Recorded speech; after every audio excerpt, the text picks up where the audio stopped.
I'm very happy to be here. Already yesterday was a very exciting day for me. Today, I will talk about Peter Paul Rubens in the collection of the Austrian Habsburg in Vienna and Prague. It will be about provenance, because when Professor Olga Januszewska contacted us in August 2023, she mentioned that around 20 works of Rubens, which had been or still are in Wilanów Historic Collection.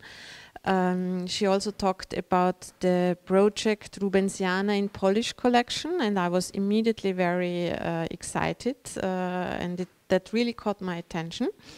I may quote her. Start of quote: "The more we dived in this subject, the more all roads lead to Vienna. The Habsburg collections were the model of Lubomirski, Podolski and Czartoryski families, no doubt." End of quote. Today I want to talk about how the Austrian Habsburg assembled the Rubens collection now in Vienna, and I hope to give you an idea which painting has been shown where in Habsburg, because that might be relevant for your research too. My focus is in Vienna, of course, but Prague and Bratislava were also important residences of the Habsburg. And let's first focus on how did the Rubens collection start. The Spanish King Philip IV immediately appreciated Rubens' art, but this cannot be said for his uncle, the Emperor Rudolf II, the lover of art from the Austrian branch of the Casa de Austria. Rudolf's connoisseurship was the result of his sojourn at the Spanish court between 1563 and 1571, where he saw the magnificent collection amassed by the Spanish Habsburg relations, of course without Rubens' painting, because he wasn't yet born. This might be one of the reasons why he didn't really appreciate, or he doesn't seem to have been very appreciated by Rudolf. Rudolf never commissioned any work by Rubens directly, and he didn't even collect. We have no traces of Rubens' painting in his collection. So he was not much interested in Rubens' art, although the later became court painter to his brother, Archduke Albrecht, in September 23, 1607. And here are the portraits. On the left you see Albrecht, who became regent of the Spanish Netherlands in 1595 and married Infanta Claria Eugenia in 1599. These two portraits are from the Ildefonso altarpiece, commissioned by Isabella Eugenia in 1630 for the Ildefonso Brotherhood in the Church of St. Jacob op de Koudenberg in Brussels. You are looking at the inside panels. It's a triptych, a very old-fashioned way to do an altar piece. The inside of the wings, and it was painted by Rubens himself for the Infanta, and remained in the church for which it was painted until 1777, and was only removed to Vienna by the Habsburg in the 18th century, but more on this later. Neither Rudolf II nor his immediate successor were particularly interested in Rubens' art, so the Austrian Habsburg collection of Rubens started relatively late. But we had the good luck that this lack of interest changed with the second seminal Austrian Habsburg patron and collector, Archduke Leopold Wilhelm. Here a portrait of him painted in 1649 in Brussels by Justus van Egmond, a pupil of Rubens. Between 1647 and 56, Leopold Wilhelm was also regent of the Spanish Netherlands, and during his time in Brussels, he was able to acquire a very important collection for himself, but also for his brother, Emperor Ferdinand III. In his private collection, 12 works by Rubens are listed in the 1659 inventory, which fortunately still exists, though not in Vienna. And it's probably no accident that the Archduke's court painter was Jan van den Hoecke, another of Rubens' pupils. The Archduke acquired a number of paintings by Rubens that had been in the master's possession at the time of his death in 1640. You know that it was very complicated to, after Rubens' death, it took quite a long to arrange all the heritage. So he might have acquired it quite directly.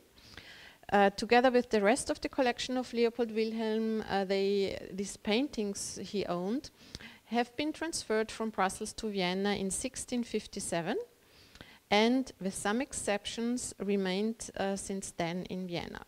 They are this portrait of Isabella d'Este, a copy of Rubens after the lost portrait by Titian, and we have another portrait by Titian, a young woman with a fan, and another one. This one we lost. Actually, we are not sure if it was really this painting, but the description in the inventory is a copy after Titian of a young man in a black dress with a small collar, so it must have looked a little bit like that. As the number 86 of the inventory, this beautiful Saint Teresa is mentioned. A painting still hanging today in the galleries, the Saint Teresa of Avila. And there you see that there is no special taste. He really collected everything. This dramatic Rubens landscape with the story of Philemon and Baucis here on the side. A painting which Rubens enlarged twice during his lifetime. This very small, refined, and the only painting dated and signed we have in our collection from Rubens. A lamentation, the so-called small lamentation, because we have a bigger one too, comes from the Hamilton collection and was acquired by Leopold Wilhelm, and he also bought that really large Caledonian boar hunt, a painting most probably finished with the help of his studio. If you have a look here, Rubens scholars are still discussing if this is from Van Dyck or Jordaens. I think it's more probably Jordaens, but this discussion is still going on. We still need to do a lot of research. And yeah, the Archduke also owned this small Coronation of the Victor, which is a bozzetto of Rubens, which was most probably after his death reworked by an assistant to make it a more complete painting. We think that here some changes have been done. The face of the hero and her are reworked, so it's yeah, not completely by his own hand. Then we have this small Eleonora Gonzaga, which belonged to Leopold Wilhelm, and was mentioned as a work by Rubens. We now regard it as the studio. It's really discussed. And the same is true of this very nice and large studio painting. I just did a focus exhibition on that in Vienna. We found out through technical research that this painting was done by an assistant, and we are convinced that he had assistants who were already masters in his workshop. Jordaens was a master, Van Dyck was a master, and both worked for him. We don't know who did this, but it looks like through technical analysis you can prove that there has been a bozzetto of Rubens, and the assistant then transformed this in that big painting. There is no lost original version of Rubens. The pentimenti are so many that it doesn't make sense. For example, here you have this very strange line. I hope it's visible.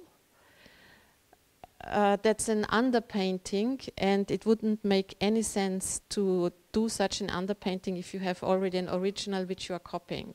That's not efficient. So that's an interesting case. Then we have in the inventory described a painting where the traces are completely lost. It's described as a landscape with a satyr and a nymph on one side and a hunter and a boar on the other side. This is not in our collection anymore, but the inventory describes it as a collaboration where Rubens painted only the satyr and the nymph. Yeah, maybe one day we will find it. Then Leopold Wilhelm also owned a painting showing the story of Procne. I show you here the first version, now in the Prado, which was done for the Torre de la Parade project, created for the Spanish king directly. The description of the painting, now lost in Leopold Wilhelm's inventory, is that it shows Procne as she shows her husband Tereus the head of his child, and how he, becoming very angry and disgusted, is knocking the table over. So it probably has looked a little bit like that. In 1657, Leopold Wilhelm transferred his collection to Vienna, where it was displayed in the Stallburg Palace. I don't know if you have been there when you were in Vienna the last time. This is a print from 1603 showing here St. Michael. You see the 6. And just behind St. Michael, this big building with a courtyard is the Stallburg. It still exists today. It's under 7, a little bit difficult to see, but you see there was a big courtyard, and it was the place where the horses are still today kept, the Lipizzaner. And that's also from another view, the Stallburg with the horses still in it. If you're interested in Lipizzana, you have to go there. They are really divas as horses. To give you an idea where that gallery was located, it's interesting to note that there was no mixture between the other part of the Habsburg collection, coming from Rudolf II in Vienna, which was located in the Treasure, and Leopold Wilhelm's collection. He had his gallery there. Unfortunately, the only idea how it looked like is here. You see that the gallery, the court, not the court, the couloir, corridor, that's the right word. They had closed the windows, with windows the corridor, because it was an open one. You will see it afterwards. And there were paintings and sculptures everywhere. In 1655-4, the Archduke left all his paintings to his nephew Leopold I. And yeah, the only room view we have is here. During his sojourn in Brussels, I already mentioned it, the Archduke had also acquired works by Rubens for his brother, Emperor Ferdinand III, that were displayed in the Imperial Palace at Prague in the 17th century, because after the looting the Swedish troops had done, the palace was quite nearly empty. Here you have a view of Merian with the cathedral and the castle here around. And to give you an idea what was shown in the 17th century there, and still is in the Kunsthistorisches, you know that painting because you have a wonderful copy here in the galleries, Anse Gisel and St. Beger. A panel painting. Then there was shown this also interesting, the Four Rivers of Paradise. I think you're especially interested in that painting, our Medusa. I will finish the talk with her. and the fish market with the sale of Tiberius mullet, both collaborations with Franz Neiders.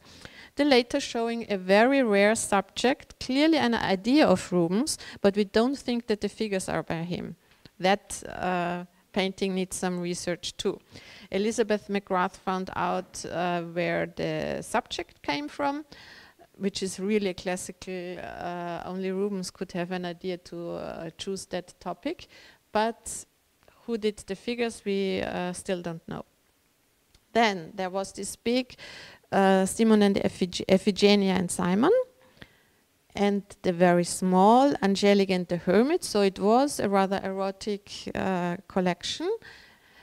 And the Feast of Venus was always also in Prague, for sure in 85, but it is a little bit a special case because it might be the painting that Sandra mentions as bacchanals, being in the Imperial Collection in Vienna when he was there. He was there in the 50s, I think, 50s or 60s of the 17th century. So there is a chance that that painting was first in Vienna, then it went to Prague, and then back to Vienna. It is, of course, a strange title for the Feast of Venus, but there is a Bacchus figure here, and even this figure here might be a Bacchus. And Bacchus and Venus are a nice combination. At the end, it's behind that painting is this idea without Bacchus and Ceres, Venus is freezing. So if the identification is correct, but nevertheless there remain some doubts, the painting must have been transferred around 1664 to Prague, because afterwards it's documented in an inventory of 1685, which is a copy, or is supposed to be a copy of the inventory of 64. And that's really interesting, it's described as, I quote, Rubens Original Adoration Veneris. End of quote. That means Rubens' Hand Adoration of Venus, which is the correct title. So to name it Bacchanal in Vienna and then Adoration of Venus in Prague is an argument that Sandrat must have seen another painting, though he describes this Bacchanal as being from the late period of Rubens, and this is from the late period where he's very sketchy and where the colors become very splendid. So to do a resume, this means that in the second half of the 17th century one could see paintings by Rubens in the collection of Leopold Wilhelm in Vienna, and in that of the Emperor Ferdinand III and later Leopold I in Prague. Both collections have been visited by tourists there and described, but not in a very extensive way. However, the latest son, Emperor Leopold I, who, remember, inherited his uncle's collection, is very difficult to grab as a collector. We don't know a lot, we know nearly nothing about his taste, because unfortunately we do not have any inventory of his collection that would allow us to reconstruct it. But from other documents we know that in 1701 Elector Jan Willem of the Palatine presented the emperor with the huge meeting of the two Ferdinands at Nördlingen. The elector probably hoped that this generous gift would help him to obtain the regency of the Spanish Netherlands. The painting shows the meeting between the father of Leopold I, Ferdinand III, and his Spanish cousin before an important battle of the 30 Years' War, in which the imperial Spanish troops defeated the Swedish army. We will see portraits of these two Ferdinands somewhere later. The painting was actually part of the ephemeral decoration set up in Antwerp in 1635 for the festive entry of Cardinal Infante Ferdinand, the so-called Pompa Introitus, and I show you here a print after this ephemeral decoration done by Theodor van Tulden and publicated by Gaspar Gerwarts.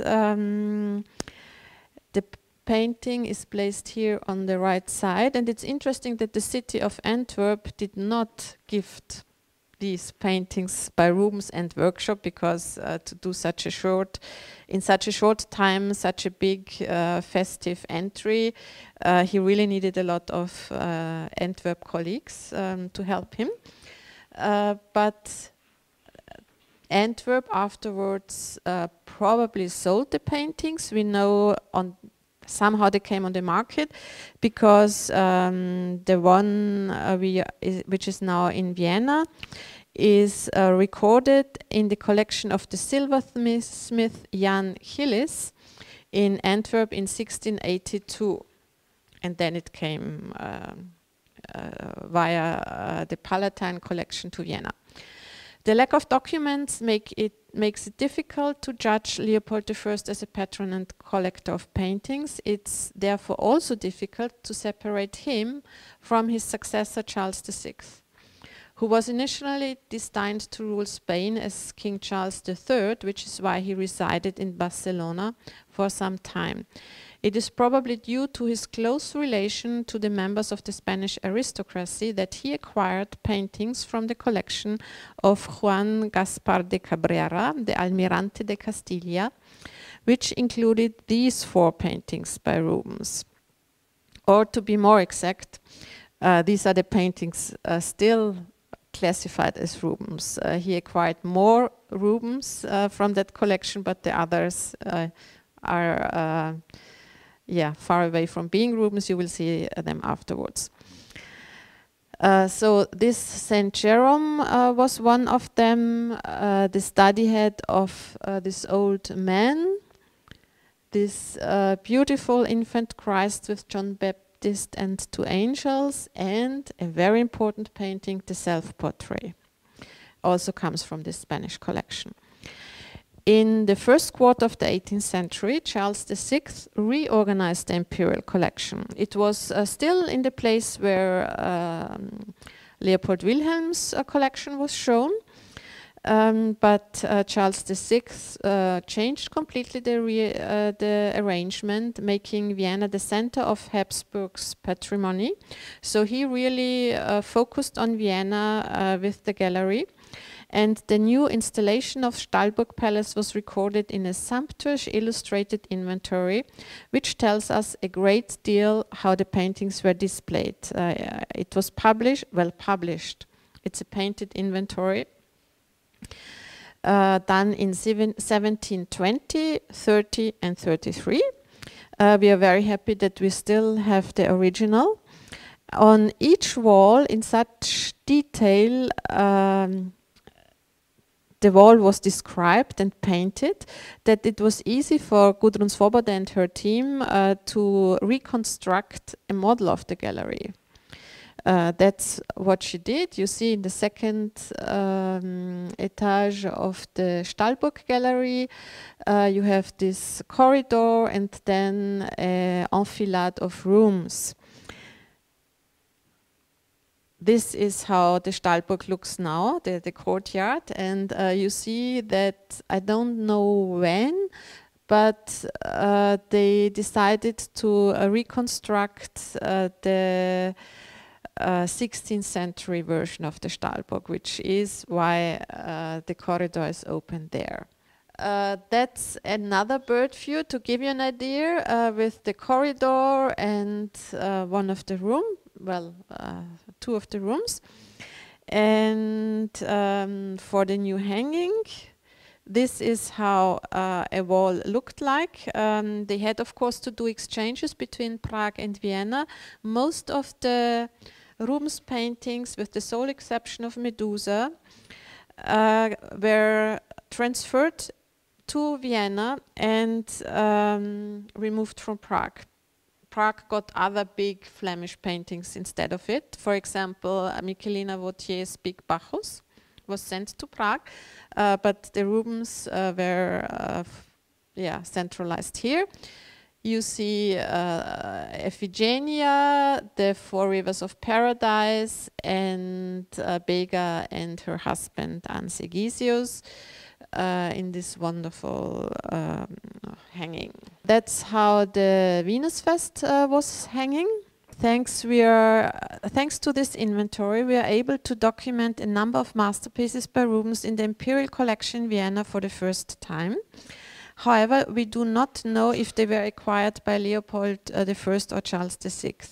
I mean, here we know that it was already in the collection of Leopold I, but one of these where we don't know how it entered paintings are St. Ambrose and the Emperor Theodosius, which interestingly enough is just on one page of the inventory.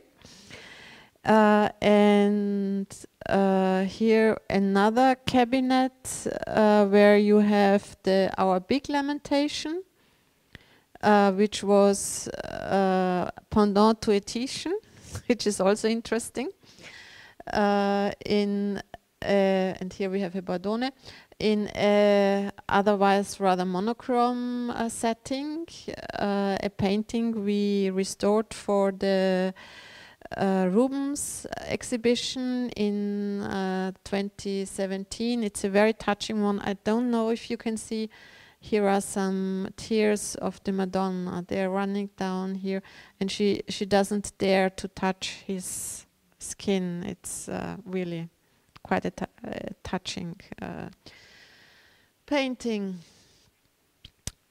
The impressive and intimate portrait of Rubens' second wife Helena Formant in a fur robe, which Rubens himself had called Het Pelsken, as we know, is also mentioned for the first time in the Imperial Collection at that period. You see how she was hanging. She had to suffer a format change for this Baroque installation because she was too slim. You see that on both sides, yeah, it's fun, on both sides the painting was enlarged because it had to fit with Cambiaso's Maria Magdalena. And here you see the paintings how they are today. In the 50s we put the additional planks away, and yeah, now they don't work as pendants anymore. As I mentioned, from the Almirante de Castilla collection, the late self-portrait by Rubens came to Vienna and was exhibited like this. Here a close-up. You see that a number is always written, so it's really an illustrated inventory, sort of, or an illustrated location book, because there is one page with the illustrated wall, and then another page where the title and the attribution is described. And in that case, an oval portrait von Rubens, an oval portrait by Rubens. It looks like as if the self-portrait had been changed in format too, but we had good luck. The framing is so imponent, that so big that they were able to hide the canvas behind it. It didn't have to be cut down. Other paintings did, but in that case this was not done, fortunately. You see, I hope that it's visible, that there is no trace of any seam. You see that the color changed because, of course, for 100 years the light was not there, but the canvas is still intact. Yes. The infant Christ with John the Baptist and two angels was hanging side by side with a Christ with a cross from an apostle series, obviously, though we never had the other apostles. Today it's considered a workshop painting and is in the National Gallery of Ottawa now. This nice painting. It was part of an exchange the Habsburg did in 1772 with a Benedict monastery called Schottenkloster. a small number, two handfuls of paintings were exchanged between these two institutions, and that was one given away. I have already mentioned that not all of the paintings coming from the Almirante de Castilla collection are still thought to be Rubens. You clearly see that these are classical study heads, but today they are considered as Umfeld-von, which means circle of or something like this. And there are a lot of them in the Baroque hanging. They are always described as ein Mannskopf von Rubens, but otherwise, yeah, today they are in the storage. This hiding frame was good. I want to mention other paintings which were thought to be Rubens and today are discussed within a range of painters, I have to say. The Reconciliation of Jacob and Esau, a small panel painting called, I quote, ein Stück wie Jakob mit Weib und Kindern dem Esau zu Füßen fallet von Rubens, end of quote. A piece with Jacob and his wife and children kneeling in front of Esau from Rubens. The painting nowadays is connected to the Rubens workshop. The composition clearly shows that, but the attribution varies between Jan van den Hoeke, Jan Bockhorst and Erasmus Quellinius, because we don't really know how these painters painted during the period they have worked there. There's really a lot of research still to be done. Then, not all of the paintings attributed to Rubens survive, so we don't know if this really was a Rubens. I have no idea where that ended up. It's a Bacchus or a child with a flute, shown as a Rubens. Then we have this Marketander's Stück von Rubens, end of quote. Which is a workshop painting shown in the gallery, but in 1772 it was used as a decoration of the president of the chamber in Vienna, and in 1781 it was sent to Bratislava, the then Hungarian castle, and classified as a copy. It's nowadays in the University Museum, but I didn't find the University painting, so I show you here the original Rubens, the prototype, which is now in the collection Beiler in Prattern, Switzerland. Some paintings thought to be Rubens in the 18th century are now attributed to Van Dyck. Not all of them are still in our collection. On the lower left, this painting here, it's two studies head by Van Dyck, now in the Musée des Beaux-Arts in Lyon. This painting had been looted by Napoleon's troops at the beginning of the 19th century and not be restituted, as it had already left Paris when the treaties were signed. So we didn't get everything from Paris back. Interestingly enough, the study head, a bearded man with tilted head looking up to the right, has been transformed to a St. Andrew in the Baroque hanging. You see that at some point the one of our conservators, and that's already a long time ago, cleaned it and saw that the cross was not original, it was taken away. But it's a very typical procedure to add something to a study head to make it a painting on its own, and that was done here. It's interesting because the study head was made for Rubens' Christ crucified between the two thieves now in Antwerp, the Koninklijk Museum voor Schone Kunsten. You know that we nowadays discuss how Rubens' workshop worked. Probably he was a very open-minded leader and gave his assistants, Van Dyck, Jacob Jordans, relatively liberty. That's a painting we lost.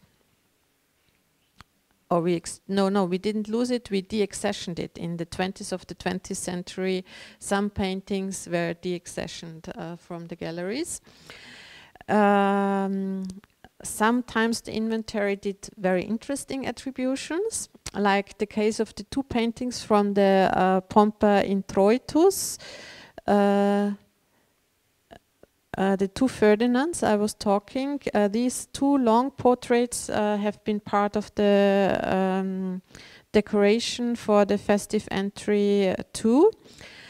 In Charles VI gallery, they hung in a very prominent position at the very end of the galleries, where Charles VI was shown in a painting by Solimena, showing Gundaka Count Altan presenting the painted inventory, probably the Storfa, to him. And on the left, we have the Archduke Ferdinand shown in a Hungarian dress, described as der Erzherzog Friedrich in hungarischer Kleidung von Rubens, so the Archduke Ferdinand in Hungarian dress from Rubens. And the other one, and that's really interesting, I mean, they clearly have the same architecture, but obviously it was forgotten who this guy was. He's described as a duke in Big as Life of Van Dyck. So sometimes you just don't know how these attributions came, where they came from, how that worked. You see how they are today. We think that both were done by Jan van den Hoeke, but the so-called Van Dyck clearly has some retouchings by Rubens, so it's actually the better painting. These two paintings are today, two paintings have been in Bratislava Palace before 1772, the Angelica and the Hermit and the Stormy Landscape, which had not been part of the official gallery under Charles VI. They must have been in some private rooms as a decoration. They were sent in the 60s of the 18th century to Bratislava as one of the daughters of Maria Theresia, Marie Christine, and her husband Albert resided there as Hungarian regents and wanted to have a nice gallery, and they hung there. They had to be restituted in 72 because after that's the period where another big step in the development of the collection was done. In 72, Maria Theresia acquired this painting. The inventory mentions that it was bought by Weiland Graf von Canal, so the Count of Canal. It's probably Joseph Emmanuel Malabaila, who became Count in 1769, so I wonder if it was really acquired or if it wasn't a donation to get the title, but who knows. The inventory also mentions works now lost, probably a monochrome oil sketch with a Madonna and Child with a sword in her heart and two angels. And I don't know any Rubens composition showing that topic. And a Bacchus with Sirena. That's also weird. Maybe they meant a Pan and Syrinx.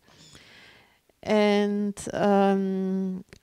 wrong attributions are this painting by Theodor van Tullen, which of course is after Rubens' painting Visitation, and this Allegory of Time, which was recognized as School of Rubens. We now know that it's Jan van den Hoeke because in the inventory of Leopold Wilhelm it's mentioned as Jan van den Hoeke.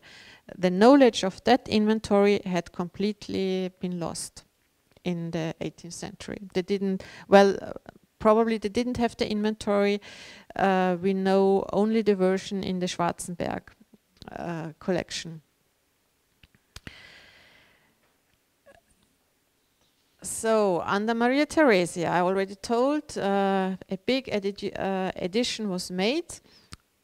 Probably, most probably, it was the result of Joseph II's policy to repress some religious order.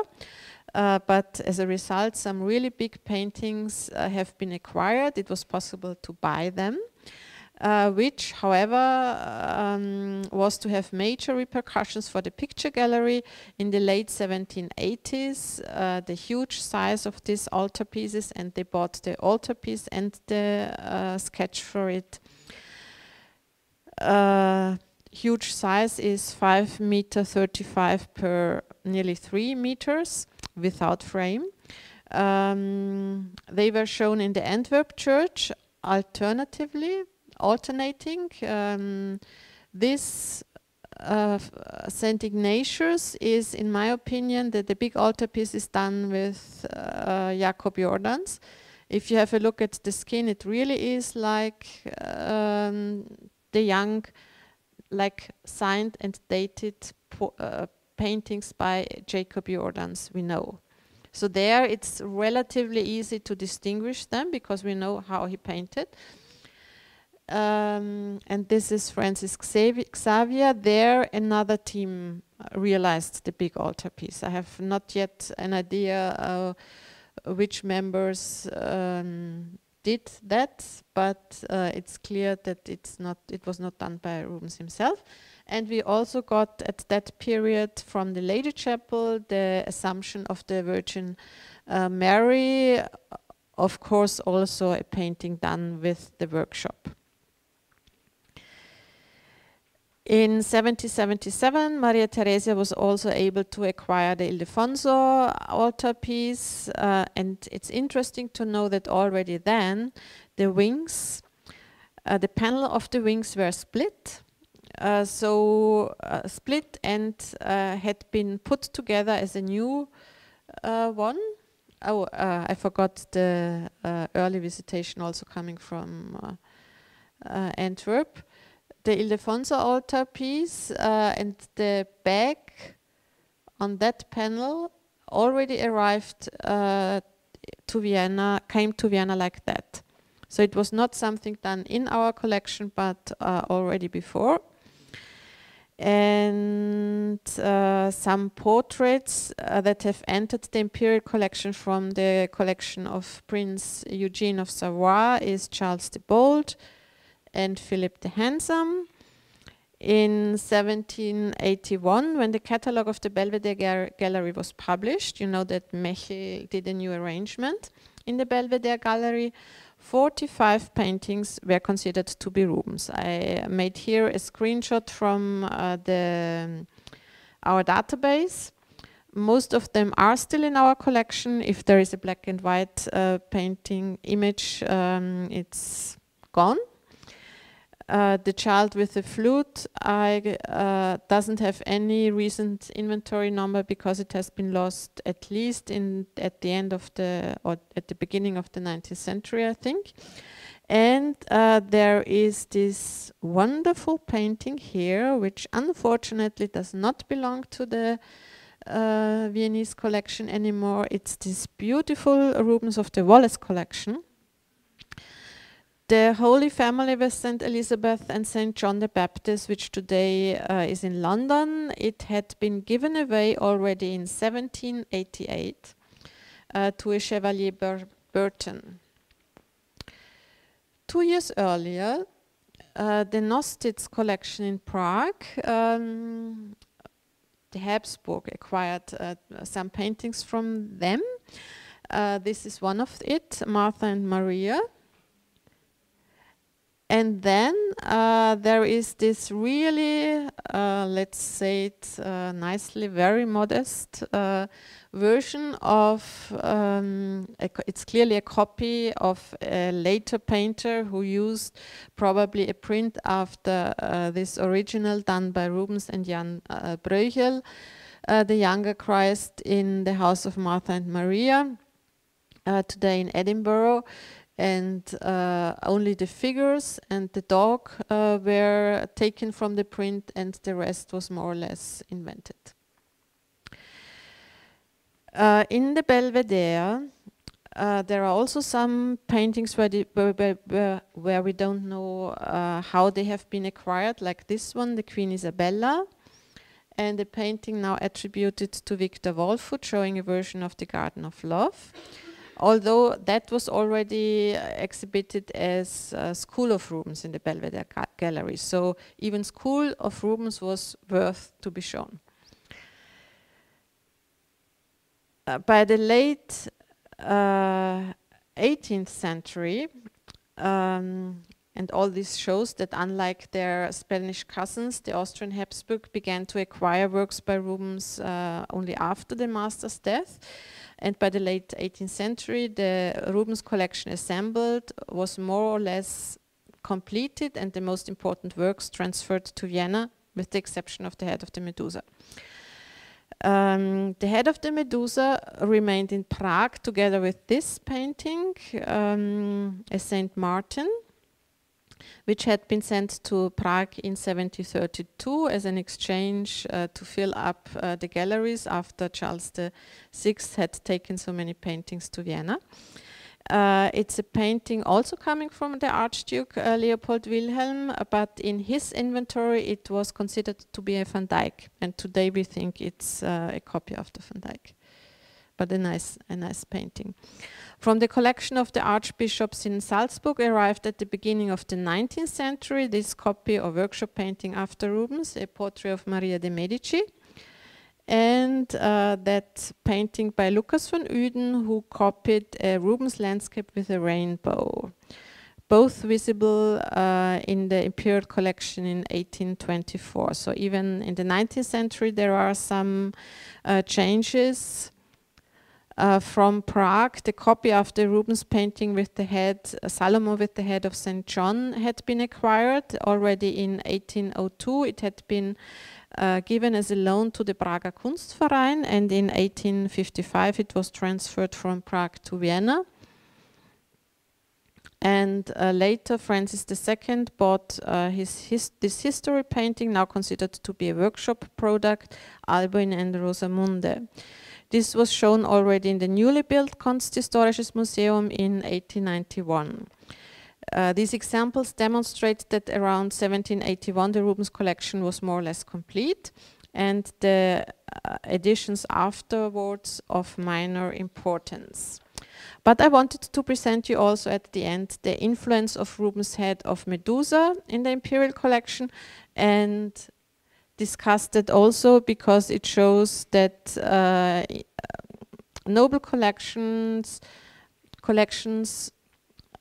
families around the Habsburg court really wanted to have paintings like the Imperial collection, the ones in the Imperial collection.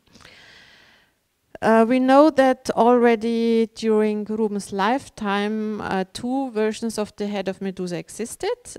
We have, and I did a focus exhibition of that. On the left, you have the painting in Brno, which is on a panel, and on the right, ours, which now has a different frame. I'm very happy about it because it had really a terrible frame at that period.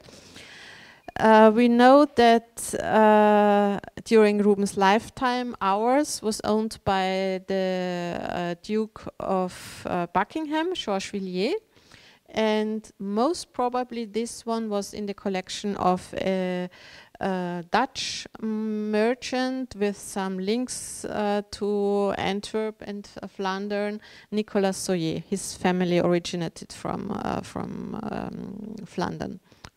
Even Antwerp. The Soyer painting is really a very precious one. Clearly the first version, it's done on one single plank. I brought the back of the painting. It's really spectacular just to see such a single plank of Baltic oak. And the Medusa in Vienna, a version on canvas. It's larger. We did some tracing to see how the relation between the two is. And you see that if you put the contours of the snakes together, they work perfectly well. But here, yeah, something happened, or they used different pieces, we don't know. This grayish thing is actually the dimension of the Viennese painting nowadays. It was from the very beginning larger. The head was the same size, but there is more background.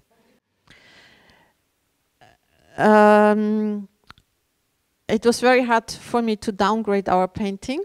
And I was happy to see that there are some changes. You clearly see that the cut of the head of the Medusa was originally the same. That's the macro XF scan of Plumbinium.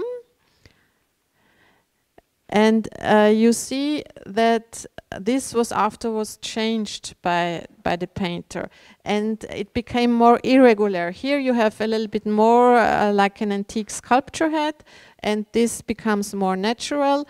There is more blood, and there are other details. Please apologize, the very yellow varnish on the right side in Vienna. It's really a different concept there. He works very pastos,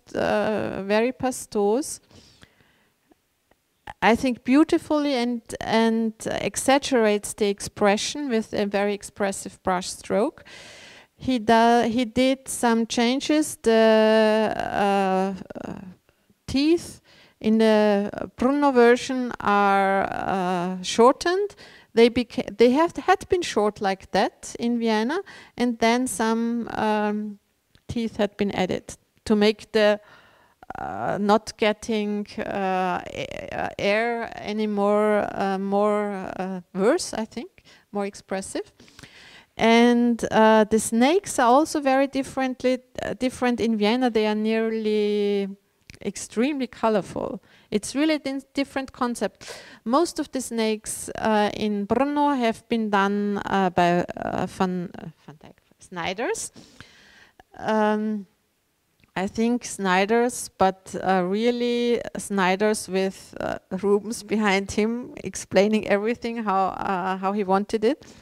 And the workshop then copied this, but very freely, and creating something very different. There is another difference which makes it easier to distinguish which of the two paintings was the original for the other copies. We have an additional ivy branch, very badly painted, but he's there. And there are different ways of copying, or different situations, let's name it that way. When the first Duke of Buckingham died, his son, the second Duke of Buckingham, in 1648 succeeded to bring a part of the collection. You know that at that period the English noble had already troubles in England. He brought a part of his collection to Amsterdam and Antwerp to sell it, and between 48 and 50 these paintings have been there, including our Medusa.